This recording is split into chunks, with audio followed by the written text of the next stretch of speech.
জয় যিশু। বিশ্বাস বিশ্বাসের গুরুত্ব সম্পর্কে সচেতন না হয়ে বাইবেল পাঠে আর বেশি দূর অগ্রসর না হয় ভালো। বিশ্বাস ছাড়া পাপী মুক্তি পেতে পারে না। ইফিসীয় 2 অধ্যায় 8 এবং 9 পদ। কাজেই এর অর্থানুসন্ধান করে দেখা একটি গুরুত্বপূর্ণ বিষয়। বিশ্বাস কি? বিশ্বাস কি? বিশ্বাস ব্যক্তিগত আস্থা। আমরা প্রতিদিনের কথাবার্তায় প্রতিটি ব্যবহার করে থাকি। যেমন চিকিৎসকের উপর আমার পুরোপুরি বিশ্বাস আছে, এর দ্বারা আমরা বোঝাতে চাই যে চিকিৎসার ব্যাপারে আমরা তার উপর নির্ভর করি। তেমনি বাইবেলে বিশ্বাস ঈশ্বরের উপর ব্যক্তিগত আস্থা। এর অর্থ তিনি যা বলেন তা আমরা বিশ্বাস করি এবং আমাদের মুক্তি ও রক্ষার জন্য তার উপর আস্থা স্থাপন করি। বিশ্বাস কোথা থেকে আসে? বিশ্বাস কোথা থেকে আসে? জগতের দিকে তাকিয়ে আমরা বুঝতে পারি যে কিছু লোক ঈশ্বরকে বিশ্বাস করে না, আর এই জন্যই তারা মুক্ত নয়। এই তথ্যই আমাদের বিশ্বাসের উৎসমুখে পরিচালিত করে। প্রকৃতপক্ষে বিশ্বাস ঈশ্বরেরই দান। জন 3 অধ্যায় 27 পদ। ঈশ্বর তাকে বিশ্বাস করার জন্য মানুষকে ক্ষমতা দেন, কিন্তু মানুষ কেমন ভাবে বিশ্বাস লাভ করে? এর উত্তর পাওয়া যাবে রোমিও 10 অধ্যায় 27 পদে। বিশ্বাস শ্রবণ থেকে এবং শ্রবণ খ্রিস্টের বাক্য দ্বারা হয়।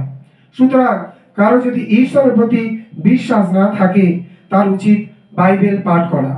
পাঠের সময় এইভাবে প্রার্থনা করা দরকার: ঈশ্বর, এই পুস্তক যদি তোমার বাক্য হয়, প্রভু যীশু খ্রিস্ট যদি তোমার পুত্র হন এবং যদি তিনি আমার জন্য মৃত্যুবরণ করে থাকেন, তাহলে এই সমস্ত বিষয়গুলি বাইবেল পাঠের সময় আমায় দেখিয়ে দাও।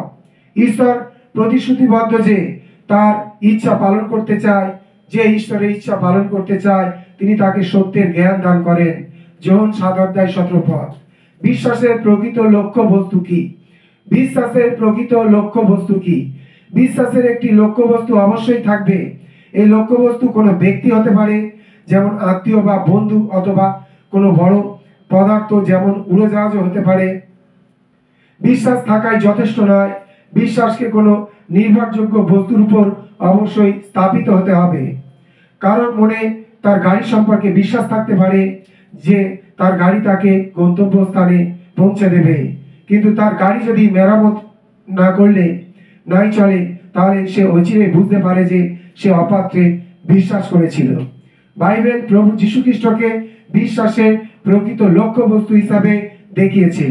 প্রেরিত 20 অধ্যায় 21 পদ। একজন মানুষের কতটুকু বা কি ধরনের বিশ্বাস আছে সেটা কোনো গুরুত্বপূর্ণ বিষয় নয়। তার বিশ্বাস খ্রিস্টের উপর স্থাপিত কিনা সেটা বড় বিষয়। তার বিশ্বাস যদি খ্রিস্টের উপর অর্পিত হয়, তাহলে সে মুক্ত। খ্রিস্ট সম্পর্কে বাইবেল যা বলে কোনো মানুষ তা বিশ্বাস করতে পারে, কিন্তু তার প্রতি তার আস্থা নাও থাকতে পারে।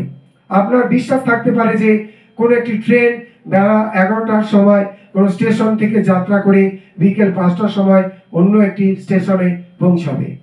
ট্রেনটি সম্পর্কে এই সকল তথ্য আপনি বিশ্বাস করতে পারেন, তবুও যতক্ষণ না ট্রেনে চেপে গন্তব্যস্থানে পৌঁছাচ্ছেন ততক্ষণ আপনি ট্রেনটিকে বিশ্বাস করতে পারেন না।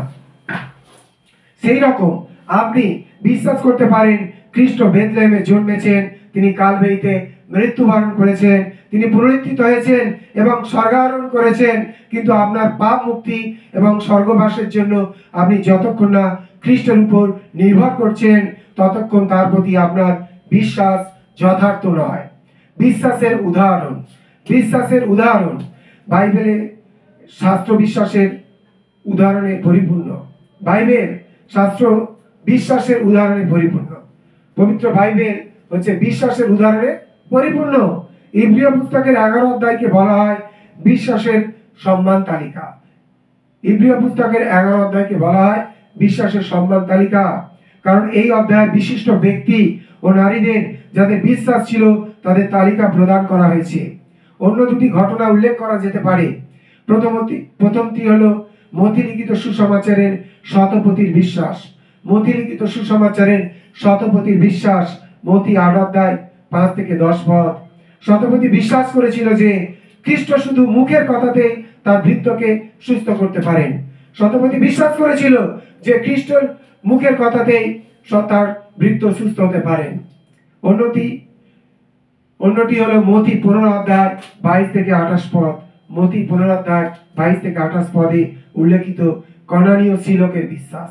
কর্নেলীয় শ্রীলোকের বিশ্বাস, সে মিনতি করেছিল মনোনীত ইহুদিদের জন্য সংরক্ষিত খাদ্য তাকে ভিন জাতীয়দেরকে যেন দেয়া হয়। মনোনীত ইহুদিদের জন্য সংরক্ষিত খাদ্য তাকে ভিন জাতীয়দেরকে যেন দেয়া হয়। তার বিশ্বাস ছিল সনম্র এবং অটল অনর। তার বিশ্বাস ছিল সনম্র এবং অটল এবং অনর। জয় যিশু।